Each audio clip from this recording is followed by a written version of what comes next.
And thanks Vishakha and we had Kaushik for the wonderful insights on this topic. So I'll just continue from where they left, and one of the examples Kaushik gave us was regarding the Europe, right? So what we also see, regionalism isn't within India, within states, within small communities. It is spread everywhere. It is it can come as a continent, which is Europe, as big as Europe. And it can be as narrow as within the states, within the small communities. Each of the areas can be a separate region.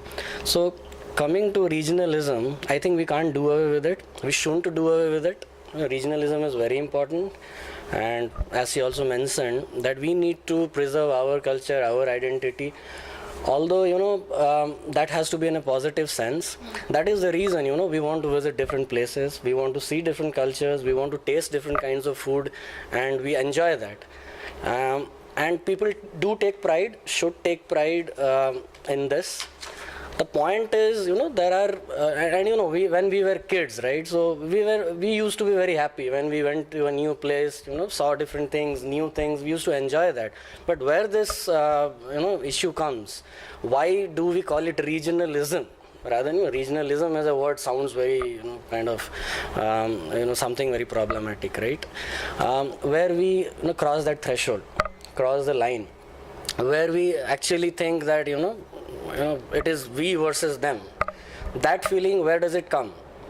There are many reasons why it is, but there are sections of people in the society which make this happen. As politicians or other people, they want to take advantage of it. They instill this kind of feeling within the people, and nowadays people in the era of social media, when it is so widespread, these things kind of spread like fire.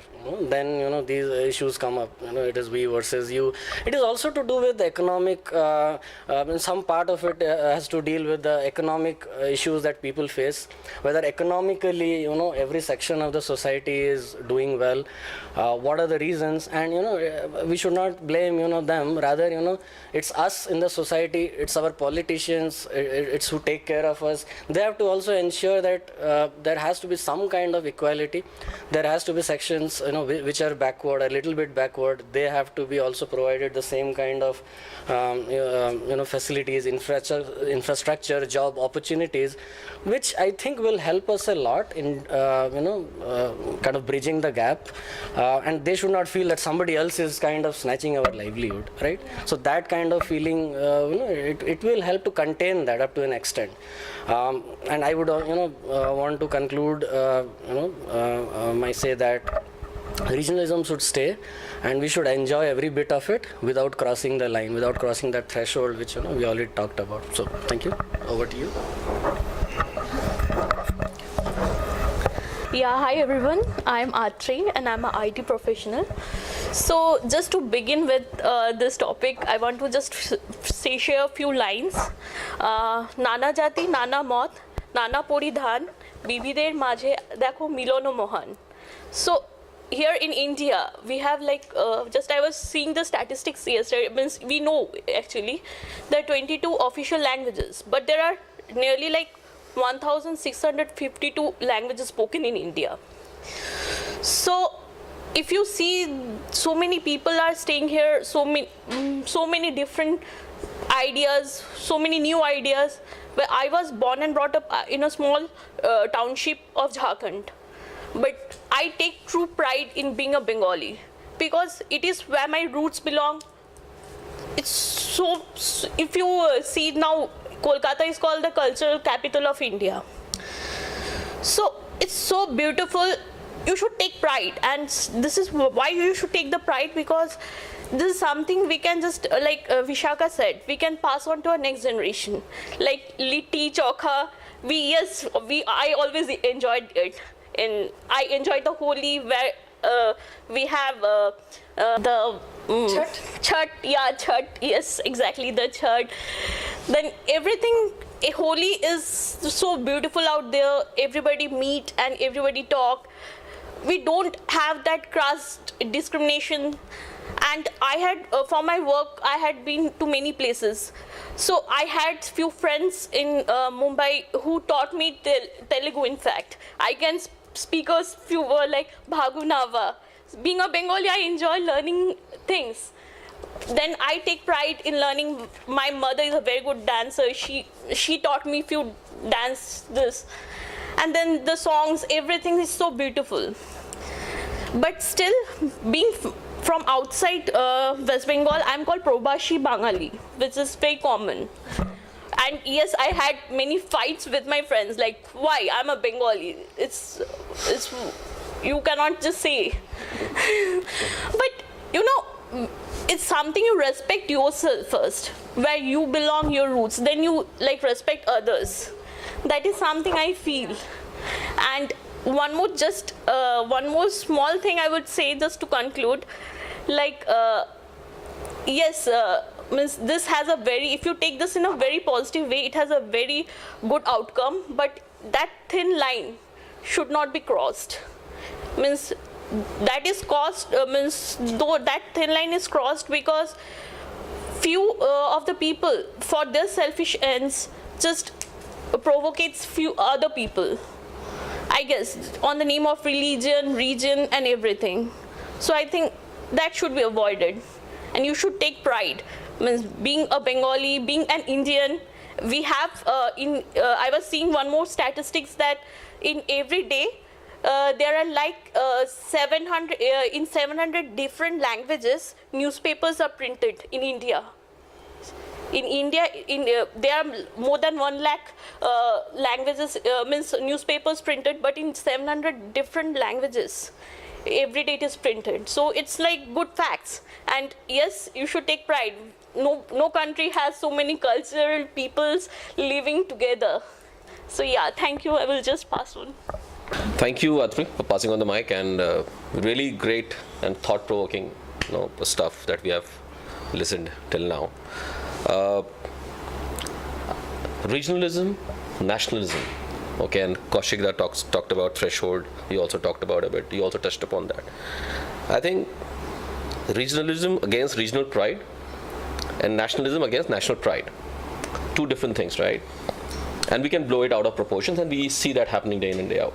I mean, regionalism being blown out of proportions, regional pride being blown out of proportion, nationalism, similarly, nationalism and national pride. My first encounter with regionalism, right? I was 18, fresh out of school, went to Delhi, in a college, Delhi University. Oh, Bihari. I thought, what was that? I was like, what was that? Why are they calling like this, and why are they using the term Bihari as an abuse? I made some friends in college, and I was not able to make a lot of them, but yeah, some like-minded people, I was able to make friends, about 4 or 5 people. We still continue to be friends, and they were really great. That's what I came to know when I, went and met people who were staying in Delhi for a long time. I came to know that, they call you by names, which is Bihari. It's a kind of name, right? Because all the rickshawalas, all the construction workers, the drivers, or the cab drivers, they're all from Bihar. So they have associated a state to a profession. So, and if you look at it, the number of people who are into that kind of profession, who do your odd jobs, right? They're actually high. Okay, so people moving out from a state in search of job. Why people move out, right? I'll touch upon that also, because they don't have the resources here in Bihar, right? And that's the reason why they move out of their state to find and look out for a job, to earn a living. So that's how it happened. I was able to spend about 16 years in Delhi, and I've got great association memories of the state. Why? Because I was able to remember a couple of sayings, horses for courses, and in Rome do the way Romans do. So probably I adapted, and Charles Darwin theory was fresh on my mind. So I was able to adapt, okay, and I became one of them. But I never called a Bengali as a Bengali there, okay. but yeah, I was able to make my way through the crony world of regionalism, because I call it crony because it exists everywhere, right? If you look at the global footprint, if you look at national footprint, if you look at state footprint, okay, so globally, our institutions are divided as like that, okay. You have ASEAN as one of the body who manages all the ASEAN countries, and then within ASEAN you have SAARC, and then you have European Union, So what are they? I mean, they are like all the Europe who have similar culture, similar way of thinking, coming together to do something common or to build the socio-economic status of a region. Okay, SAARC is India, Pakistan, Sri Lanka, and everything, because they want to strengthen the South Asian cooperation so that they can capture trade, they can uplift the socio-economic status of that particular region, right? In India's narrative, I think it exists from our ruler days, right? Rajputana, they felt great pride in saying that we are Rajputs, and they wanted to conquer the entire, India map. Marathas, Mughals to a bit. I mean, yes, they also did that, but then again, regionalism existed there also. It's from the English time when British came to India. I think that's the time wherein they actually started using regionalism, and that's when regionalism became associated with politics, because that's when they divide and rule, right? It's nothing but regionalism, right? And then states were formed. I think the first one which Kaushik touched upon was, Tamil Nadu. I think it started from the Dravidian region wherein they were demanding a different state, right? And that's when Andhra was formed. Okay, it came out and a different state was formed. I was very closely associated with Jharkhand, my home state, when Jharkhand was being formed. And I'll share some facts around it, okay? And we were witness to the feud between, Bahari and Andhri. That was the concept, which was coined during that time, that if I am fair, because, Jharkhand is what? It's all tribals, right? 27% of the population is tribals there, right? If I'm fair, I'm not Andhri, I'm Bahari. Though I have been living there for about 20, 30 years probably, right? But then I was always a Bahari because I never belonged to Jharkhand. My ancestors were not from Jharkhand. So when state was given, Jharkhand was formed out of Bihar. Why? Because it was always there that we used to contribute a lot to the overall GDP of the state, but then we never got the pie because the power was centered at Patna. So all the areas in and around Patna was being developed, but Jharkhand was being neglected. And that's how the state of Jharkhand was formed, and that's how the state of Telangana was also formed, right? But then it becomes a problem. Okay, there is no problem. All of us touched upon being proud about it. Okay, regional pride, I think is very important because it's about the culture, it's about the way we eat food, it's about the way we live, it's about what the way you like, right? Odiyas, Bengalis, Biharis, everybody has a different culture. I think it's important in that context of regionalism. I'll take 30 seconds. It becomes a problem when it is not inclusive. Okay, and if the state or if the country is not inclusive in nature, wherein I'll relate it to corporates a little bit because I belong to that sector. All the large organizations they talk about diversity and inclusivity, right? Inclusivity. Why? Because we really want to increase the participation of our female colleagues into day in and day out work environment, right? We really want to see more and more leadership positions being occupied by our female colleagues, right? We also talk about inclusivity because if we have an organization wherein a particular set of people have captured all the positions, right, it will not lead to a progressive thought process, which will be a hindrance to the development or the growth of the organization. I think it's very common to the way we, in the environment we live in from a nation perspective or state perspective. We can have great pride when we say that we are Indian. We can equally have a great pride when I say that we are a Bihari. Right? I think it's important. How to solve it is important because we need to be inclusive in nature. Plus, regionalism can exist. That's an underlying factor. It is there to exist. It will never go away. But then it is important to see how we are promoting nationalism, because the day we stop promoting nationalism, that's when the states will break. That's when we will see more and more demands of Khalistan. That's when we will see more and more demands of Bodoland, because it's important for us as a state, for all the states which exist in India, to think of India first and then their own culture. I think both goes hand in hand and it's going to stay forever. Okay? Thank you, Anuradha. Well, thanks Vivek and all of you. Nice. I'm really overwhelmed by the type of, all of you spoke the way. But, I will be, since most of the topics are covered, now I would like to share some of my experiences. So first of all, let's come to my region, Orissa. Okay. So Orissa, when it comes, what comes to everybody's mind? a backward state, right? So, but when you come to Orissa, we respect any other region people. In our schools also, our teacher, they give better marks to those candidates, This is the way like Oriya people treat others. See, I'm not bluffing. I have been a pride of my own state. I have been a pride of other state. I have been a pride internationally. It's not that. But how you are going to promote wherever you are. It's not your region, other state, or internationally. Wherever you are. Okay? So that matters most. If I am in Kolkata also, I'll respect the Bengalis. Because I want the same from them. Yeah. If I'm over, international place, I'll respect them because what they do over there. Though they keep alienated, definitely. In outside countries, they will mix in such a way, but bottom line, you will feel somewhere alienated, but you are into the system, no doubt. Okay, so thing is that so according to me, regionalism, yes, it's an obvious feeling, but it should not be a misplaced pride. You're not gonna hurt anybody's sentiments. It should not be for any evil cause also. And let's talk about the society where I am living right now.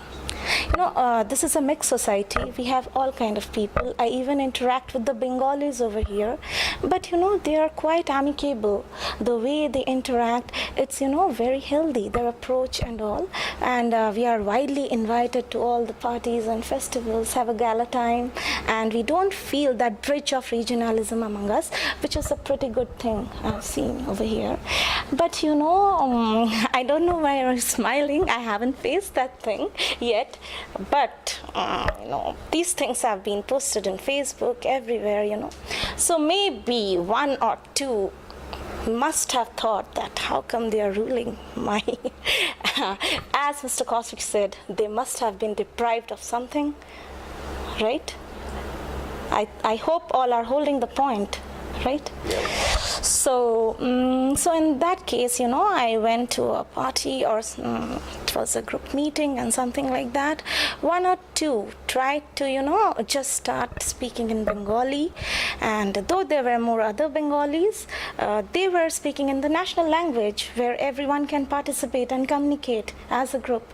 But he or she was constantly trying to engage the other Bengalis so that they are as a community and, the outsiders feel that they are somewhere, whether they are from outside country or within.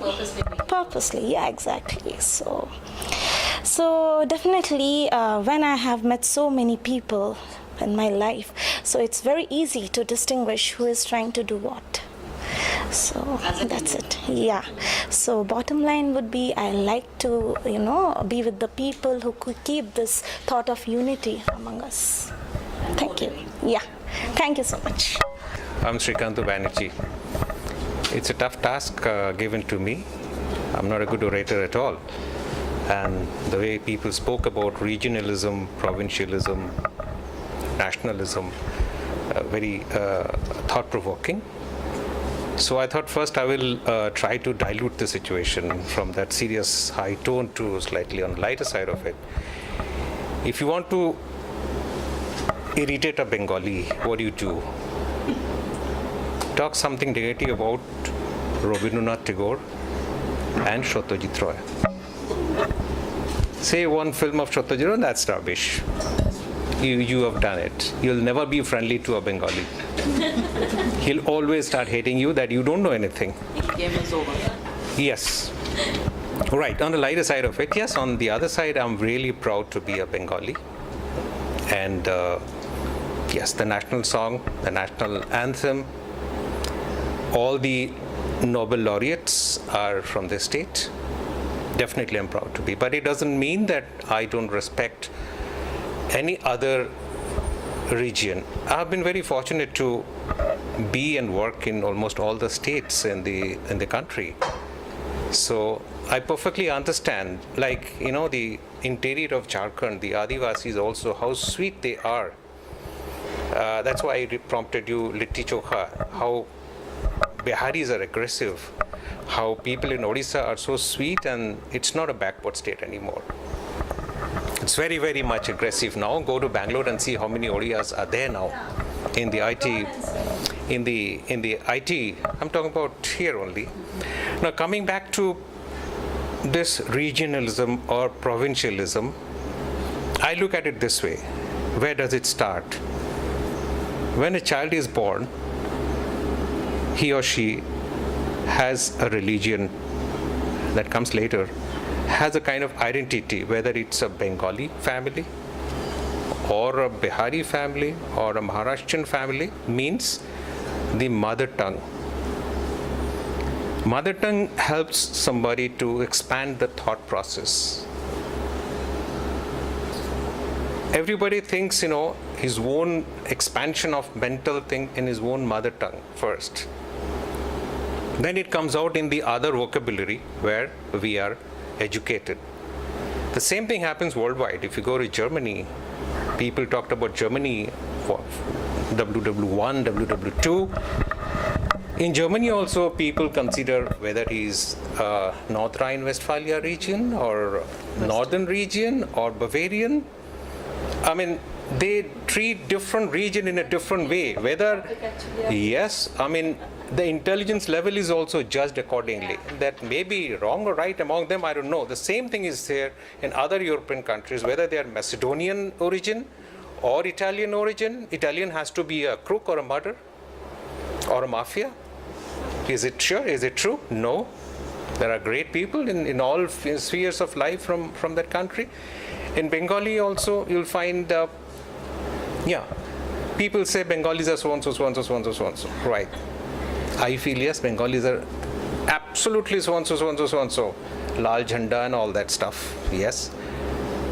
But Bengalis are also much ahead in thinking. Many things. Even today, I feel proud to say what Bengal thinks today, India thinks tomorrow. It is absolutely correct, even today, in this context. Doesn't mean that other persons in different states are not equal. They're absolutely equal. But this provincialism has the other good side of it also. Think about this building complex. I mean, nowadays everybody is living mostly into the building complexes.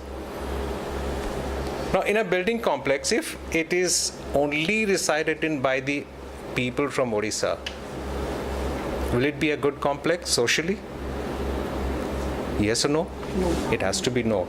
If it is totally resided in by the Biharis or Bengalis, no. When it is good, really thriving, when it's a cosmopolitan mixed community, mixed region. We enjoy more. Yeah. Absolutely. There is the exchange of culture, exchange of ideas, exchange of notes. Same thing I'll relate to our nation also. It is required that provincial pride is there, regional pride is there, merging into national pride. Then it is the good side of it. And don't let the politicians play game out of it. That's what they're doing now. I think that's about it. Thank you. Thank you very much.